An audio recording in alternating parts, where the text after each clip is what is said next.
ગણિત ધોરણ 7 પ્રકરણ 14 સમમિતિ. પ્રસ્તાવના. સમમિતિ એક મહત્વપૂર્ણ ભૌમિતિક વિચાર છે જે સામાન્ય રીતે પ્રકૃતિમાં પ્રદર્શિત થાય છે અને તેનો ઉપયોગ લગભગ દરેક ક્ષેત્રની પ્રવૃત્તિમાં કરવામાં આવે છે. કલાકારો, વ્યવસાયિકો, કપડાં અથવા દાગીનાના ડિઝાઇનર, કાર ઉત્પાદકો, આર્કિટેક્ટ અને અન્ય ઘણા લોકો સમમિતિના વિચારનો ઉપયોગ કરે છે. મધપૂડો, ફૂલો, ઝાડના પાંદડા, ધાર્મિક પ્રતીકો, ગાદલાં અને હાથરૂમાલ જેવી દરેક જગ્યાએ તમને સમમિતિ આકૃતિઓની રચના મળશે. અગાઉના ધોરણમાં તમે રેખાની સમમિતિ વિશે શીખી ગયા છો. નીચેની આકૃતિઓ રેખાની સમમિતિ ધરાવે છે. જો તેમાં દર્શાવેલ રેખા પાસેથી તેને વાળી દેવાય તો આકૃતિના બંને ભાગ બંધ બેસતા થાય. ચાલો આપણે હવે સમમિતિ પરના ઘણા વિચારોને વધુ મજબૂત કરીએ. નીચેની આકૃતિઓનો અભ્યાસ કરો જેમાં સમમિતિની રેખાને તૂટક રેખા વડે બતાવેલી છે. નિયમિત બહુકોણ આકૃતિ માટે રેખાઓની સમમિતિ. તમે જાણો છો કે બહુકોણ એ બંધ આકૃતિ છે જે ઘણા રેખાખંડોથી બને છે. રેખાખંડની ઓછામાં ઓછી સંખ્યાથી બનેલો બહુકોણ એ ત્રિકોણ છે. જો બહુકોણની તમામ બાજુઓ સમાન લંબાઈની હોય અને તમામ ખૂણા સમાન માપના હોય તો તેને નિયમિત બહુકોણ કહેવામાં આવે છે. આમ એક સમબાજુ ત્રિકોણ એ 3 બાજુઓનો નિયમિત બહુકોણ છે. શું તમે 4 બાજુઓના નિયમિત બહુકોણનું નામ આપી શકો છો? એક સમબાજુ ત્રિકોણ નિયમિત છે કારણ કે તેની દરેક બાજુઓની લંબાઈ સમાન અને તેના દરેક ખૂણાનું માપ 60° છે. ચોરસ પણ નિયમિત છે કારણ કે તેની બધી બાજુઓ સમાન લંબાઈની છે અને તેના દરેક ખૂણા કાટખૂણા એટલે કે 90° છે. તેના વિકર્ણ એકબીજાના લંબ દ્વિભાજક હોવાનું જણાય છે. જો પંચકોણ નિયમિત હોય તો સ્વાભાવિક રીતે તેની બાજુઓ સમાન લંબાઈની હોય છે. તમને પાછળથી જાણવા મળશે કે તે દરેકના ખૂણાનું માપ 108° હોય છે. નિયમિત ષટકોણમાં તેની બાજુઓના માપ સમાન હોય છે અને તેના દરેક ખૂણાનું માપ 120° હોય છે. તમે આ આકૃતિઓ વિશે આગળ વધુ અભ્યાસ કરશો. નિયમિત બહુકોણની આકૃતિઓ સપ્રમાણ હોય છે અને તેથી તેમની સમમિતિની રેખાઓ થોડી રસપ્રદ હોય છે. દરેક નિયમિત બહુકોણ જેટલી બાજુઓ ધરાવે છે તેટલી જ સમમિતિ રેખાઓ ધરાવે છે. આપણે કહી શકીએ છીએ તેઓ બહુવિધ સમમિતિ રેખા ધરાવે છે.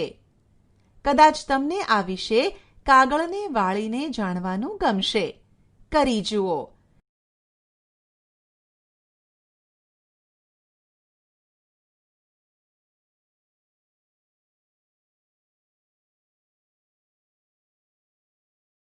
રૈખિક સમમિતિનો ખ્યાલ અરીસાના પ્રતિબિંબ સાથે ગાઢ સંબંધ ધરાવે છે. જ્યારે કોઈ આકારનો અડધો ભાગ તેના બીજા અડધા ભાગનું પ્રતિબિંબ હોય ત્યારે તે આકાર રૈખિક સમમિતિ ધરાવે છે. આમ અરીસાની રેખા રૈખિક સમમિતિને જોવા માટે મદદરૂપ થાય છે. જ્યારે આપણે અરીસાના પ્રતિબિંબની વાત કરીએ ત્યારે ડાબી અને જમણી બાજુના ફેરફારોને ધ્યાનમાં રાખવાની જરૂર છે કે જે અહીં આકૃતિમાં દર્શાવ્યું છે. આકાર સરખા છે પણ દિશા વિરુદ્ધ છે. આ પંચિંગ ગેમ રમો. વાળેલા ભાગની રેખા અથવા અક્ષ એ રૈખિક સમમિતિ છે. વાળેલા પૂંઠા પર પાડવામાં આવેલ છિદ્રોનો તેમના જુદા જુદા સ્થાનનો અને તેને અનુરૂપ રૈખિક સમમિતિઓનો અભ્યાસ કરો. ઉદાહરણ: કાણા પાડેલી આકૃતિઓની નકલ કરો અને સમમિતિનો અક્ષ શોધો. ઉકેલ: નીચે દરેક આકૃતિમાં કાણાનું ધ્યાન રાખતા ડોટેડ રેખા વડે સમમિતિની અક્ષ દર્શાવવામાં આવી છે. નીચે આપેલી આકૃતિઓ એક કરતાં વધારે સમમિતિની રેખા ધરાવે છે. આવી આકૃતિઓ ઘણી રેખિક સમમિતિ ધરાવે છે એવું કહેવાય. પરિભ્રમણીય સમમિતિ. જ્યારે ઘડિયાળના કાંટા એક વર્તુળ ફરે ત્યારે તમે શું કહી શકો? તમે કહી શકો કે તે પરિભ્રમણ કરે છે. ઘડિયાળના ચંદાના કેન્દ્રને નિશ્ચિત બિંદુ લઈ ઘડિયાળના કાંટા ફક્ત એક જ દિશામાં પરિભ્રમણ કરે છે. ઘડિયાળના કાંટાનું પરિભ્રમણ એ કાંટાની દિશાનું પરિભ્રમણ કહેવાય છે, જ્યારે તેની વિરુદ્ધ દિશાનું પરિભ્રમણ ઘડિયાળના કાંટાની વિરુદ્ધ દિશાનું પરિભ્રમણ છે. પંખાના પાંખિયાના પરિભ્રમણ વિશે તમે શું કહી શકો છો? શું તે ઘડિયાળના કાંટાની દિશામાં અથવા ઘડિયાળના કાંટાની વિરુદ્ધ દિશામાં પરિભ્રમણ કરે છે? અથવા તેઓ બંને દિશામાં પરિભ્રમણ કરે છે? જો તમે સાયકલના પૈડાને ફેરવો તો તે પરિભ્રમણ કરે છે. તે બંને દિશામાં, ઘડિયાળના કાંટાની દિશામાં અને ઘડિયાળના કાંટાની વિરુદ્ધ દિશામાં ફરી શકે છે. જ્યારે કોઈ વસ્તુ પરિભ્રમણ કરે છે ત્યારે તેનો આકાર અને કદ બદલાતા નથી. પરિભ્રમણમાં નિશ્ચિત બિંદુની આસપાસ વસ્તુ ફરે છે. આ નિશ્ચિત બિંદુ એ પરિભ્રમણ કેન્દ્ર છે. ઘડિયાળના કાંટાનું પરિભ્રમણ કેન્દ્ર કયું છે તેના વિશે વિચાર કરો. પરિભ્રમણ દરમિયાન બનતા ખૂણાને પરિભ્રમણ કોણ કહેવાય છે? એક સંપૂર્ણ પરિભ્રમણ 360 અંશનું હોય છે, એ તમે જાણો છો. 1. અડધું પરિભ્રમણ. 2. ચોથા ભાગનું પરિભ્રમણ માટે પરિભ્રમણ કોણનું અંશ માપ કેટલું? અડધા પરિભ્રમણનો અર્થ છે કે 180 અંશ દ્વારા પરિભ્રમણ. ચોથા ભાગનું પરિભ્રમણ 90 અંશ દ્વારા થાય છે. જ્યારે 12 વાગે ત્યારે ઘડિયાળના કાંટા એકસાથે હોય છે. 3 વાગ્યા સુધીમાં મિનિટનો કાંટો 3 પૂર્ણ કાંટા ફરે, પરંતુ કલાકનો કાંટો માત્ર ચોથા ભાગનું પરિભ્રમણ જ કરે છે. તમે 6 વાગ્યાની તેમની સ્થિતિ વિશે શું કહી શકો છો? શું તમે ક્યારેય કાગળની ફરકડી બનાવી છે? આકૃતિમાં કાગળની ફરકડી સમમિતિ દેખાય છે, પરંતુ તમને સમમિતિની કોઈ પણ રેખા મળતી નથી. કોઈ પણ રીતે વાળવાથી તમને 2 સમાન અડધિયા મળતા નથી. તેમ છતાં જો તેને 90 અંશનું પરિભ્રમણ આપો તો ફરકડી સમાન જ દેખાશે. આપણે કહી શકીએ કે ફરકડીમાં પરિભ્રમણીય સમમિતિ છે. સંપૂર્ણ પરિભ્રમણમાં 4 સ્થાન ચોક્કસ હોય છે. પરિભ્રમણ કોણ 90 અંશ, 180 અંશ, 270 અંશ અને 360 અંશ. ત્યારે ફરકડી બરાબર એ જ દેખાય છે. આ કારણે આપણે કહી શકીએ કે ચોથી કક્ષાની પરિભ્રમણીય સમમિતિ છે. એક વધારે ઉદાહરણ પરિભ્રમણીય સમમિતિનું છે. આકૃતિમાં ચોરસનો એક ખૂણો P લો.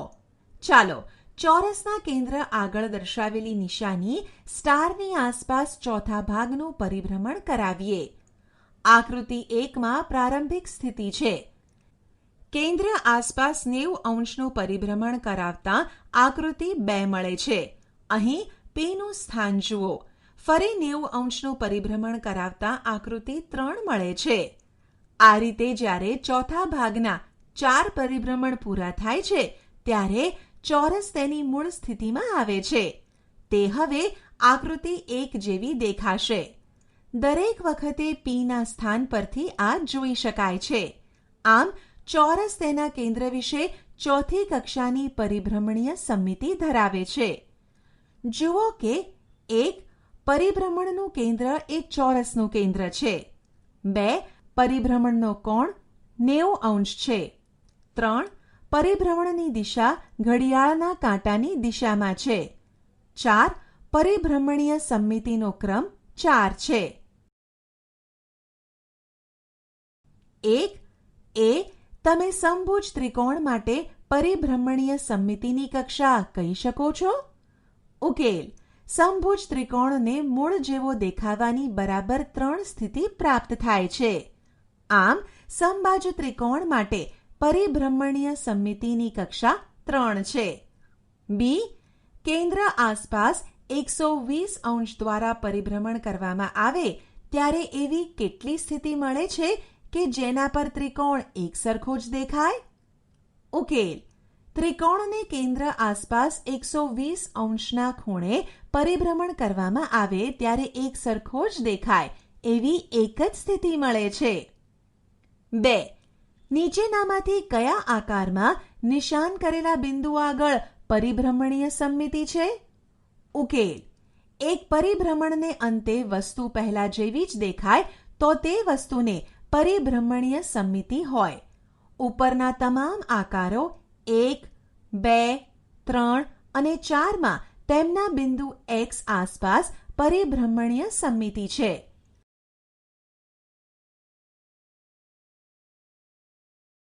બે એક સરખા સમાંતર બાજુ ચતુષ્કોણ ABCD એક કાગળ પર અને A', B', C', D' બીજા એક પારદર્શક કાગળ પર દોરો.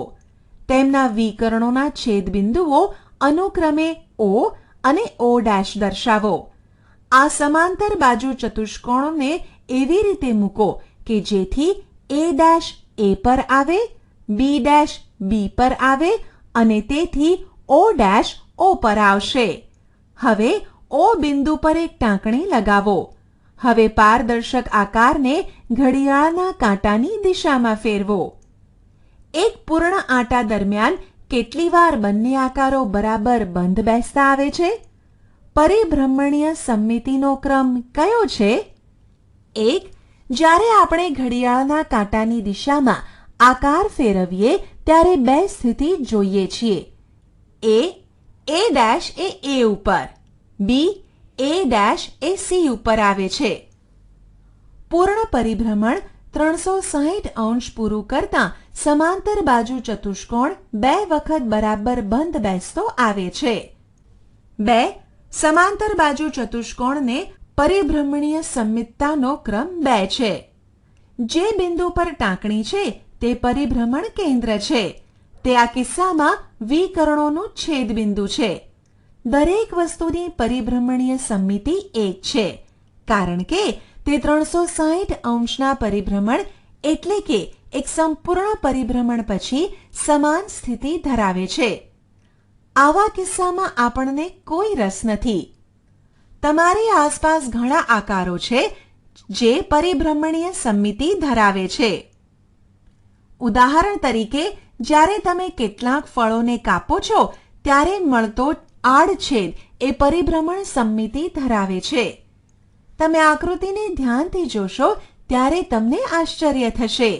એ ઉપરાંત રસ્તા પર દેખાતા ઘણા માર્ગ ચિહ્ન કે જે પરિભ્રમણીય સમમિતિ દર્શાવે છે. તમે આવા માર્ગ ચિહ્નોને ઓળખવાનો પ્રયત્ન કરો અને તેમની પરિભ્રમણીય સમમિતિનો ક્રમ શોધો. ચિહ્નથી દર્શાવેલ બિંદુ વિશે આપેલ આકૃતિની પરિભ્રમણીય સમમિતિનો ક્રમ જણાવો. 1. અહીં પરિભ્રમણીય સમમિતિનો ક્રમ 4 છે. 2. અહીં પરિભ્રમણીય સમમિતિનો ક્રમ 3 છે. 3. અહીં પરિભ્રમણીય સમમિતિનો ક્રમ 2 છે. ઉદાહરણ: નીચે આપેલી આકૃતિમાં પરિભ્રમણીય સમમિતિનો ક્રમ 1 કરતાં વધુ છે. ઉકેલ: A. આ ચિત્રને 90 અંશના ખૂણે 4 વખત ફેરવતા મૂળ સ્થિતિએ આવે. માટે આ ચિત્રની પરિભ્રમણીય સમમિતિનો ક્રમ 4 છે. B. આ ચિત્રને 120 અંશના ખૂણે 3 વખત ફેરવતા મૂળ સ્થિતિએ આવે. માટે આ ચિત્રની પરિભ્રમણીય સમમિતિનો ક્રમ 3 છે. D. આ ચિત્રને 180 અંશના ખૂણે 2 વખત ફેરવતા મૂળ સ્થિતિએ આવે. માટે આ ચિત્રની પરિભ્રમણીય સમમિતિનો ક્રમ 2 છે. E. આ ચિત્રને 120 અંશના ખૂણે 3 વખત ફેરવતા મૂળ સ્થિતિએ આવે. માટે આ ચિત્રની પરિભ્રમણીય સમમિતિનો ક્રમ 3 છે. F. આ ચિત્રને 90 ખૂણે 4 વખત ફેરવતા મૂળ સ્થિતિએ આવે, માટે આ ચિત્રની પરિભ્રમણીય સમમિતિનો ક્રમ 4 છે. આમ ઉપર આપેલી આકૃતિઓમાંથી આકૃતિ A, B, D અને F નો પરિભ્રમણીય સમમિતિનો ક્રમ 1 થી વધારે છે. રૈખિક સમમિતિ અને પરિભ્રમણીય સમમિતિ. તમે અત્યાર સુધી ઘણા આકારો અને તેમની સમમિતિ જોઈ. હવે તમે સમજી ગયા હશો કે કેટલાક આકારોમાં માત્ર રૈખિક સમમિતિ છે અને કેટલાકમાં પરિભ્રમણીય સમમિતિ, તો કેટલાકમાં બંને છે. ઉદાહરણ તરીકે વિચારો કે એક ચોરસ આકાર છે. તેમાં સમમિતિની કેટલી રેખાઓ છે? તેમાં પરિભ્રમણીય સમમિતિ છે? જો હા, તો પરિભ્રમણીય સમમિતિનો ક્રમ કયો છે? તેના માટે વિચારો. વર્તુળ એ સૌથી સંપૂર્ણ સમમિતિ ધરાવતી આકૃતિ છે, કારણ કે તેને કોઈ પણ ખૂણે તેના કેન્દ્રની ફરતે પરિભ્રમણ કરાવી શકાય છે અને સાથે સાથે તેમાં અમર્યાદિત સંખ્યામાં રૈખિક સમમિતિ છે. કોઈ પણ વર્તુળની ભાતનું અવલોકન કરો. કેન્દ્રમાંથી પસાર થતી દરેક રેખા અર્થાત દરેક વ્યાસ સમમિતિની રેખા છે. પ્રતિબિંબિત અને તે દરેક ખૂણા માટે કેન્દ્રની આસપાસ પરિભ્રમણીય સમમિતિ ધરાવે છે. કેટલાક અંગ્રેજી મૂળાક્ષરોની સમમિતિ અદ્ભુત છે. કયા મૂળાક્ષરોમાં એક જ રૈખિક સમમિતિ છે? ઉદાહરણ E. કયા મૂળાક્ષરોની પરિભ્રમણીય સમમિતિની સંખ્યા 2 છે? આવી રીતે વિચારવાનો પ્રયત્ન કરીને નીચેનું કોષ્ટક પૂર્ણ કરીએ. ઉકેલ. મૂળાક્ષર Z માં રૈખિક સમમિતિ નથી, તેથી તેની રૈખિક સમમિતિની સંખ્યા 0 છે, જ્યારે મૂળાક્ષર Z ની પરિભ્રમણ સમમિતિ છે અને તેની પરિભ્રમણ સમમિતિની કક્ષા 2 છે. મૂળાક્ષર S માં રૈખિક સમમિતિ નથી, તેથી તેની રૈખિક સમમિતિની સંખ્યા 0 છે, જ્યારે મૂળાક્ષર S ની પરિભ્રમણ સમમિતિ છે અને તેની પરિભ્રમણ સમમિતિની કક્ષા 2 છે.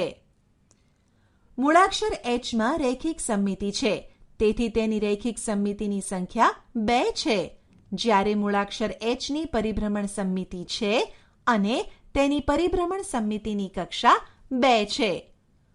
મૂળાક્ષર O માં રૈખિક સમમિતિ છે, તેથી તેની રૈખિક સમમિતિની સંખ્યા અસંખ્ય છે, જ્યારે મૂળાક્ષર O ની પરિભ્રમણ સમમિતિ છે અને તેની પરિભ્રમણ સમમિતિની કક્ષા અસંખ્ય છે.